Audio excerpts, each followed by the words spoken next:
തൃശൂർ കുറ്റിപ്പുറം സംസ്ഥാന പാതയിലെ കടവല്ലൂർ വട്ടമാവിൽ സ്ഥിതി ചെയ്യുന്ന ബസ് കാത്തിരിപ്പ് കേന്ദ്രം അപകട ഭീഷണിയിൽ. ബസ് കാത്തിരിപ്പ് കേന്ദ്രത്തിൻ്റെ 4 തൂണുകളും തകർന്ന് ഒരു ഭാഗത്തേക്ക് ചെരിഞ്ഞ നിലയിലാണ് ബസ് കാത്തിരിപ്പ് കേന്ദ്രം നിൽക്കുന്നത്. വട്ടമാവിൽ നിന്നും ചങ്ങരകുളം ഭാഗത്തേക്കുള്ള ബസ് കാത്തിരിപ്പ് കേന്ദ്രമാണ് അപകട ഭീഷണിയായി നിലനിൽക്കുന്നത്.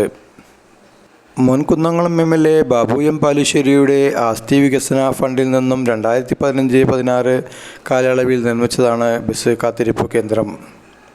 ബസ് കാത്തിരിപ്പ് കേന്ദ്രത്തിൻ്റെ കേടുപാടുകൾ തീർത്ത് പൂർവ്വസ്ഥിതിയിലാക്കണമെന്നാണ് നാട്ടുകാരുടെ ആവശ്യം. യാത്രക്കാരുടെ ആശങ്ക ഒഴിവാക്കുന്നതിന് വേണ്ട നടപടികൾ ബന്ധപ്പെട്ടവർ സ്വീകരിക്കുമെന്ന പ്രതീക്ഷയിലാണ് പ്രദേശവാസികൾ.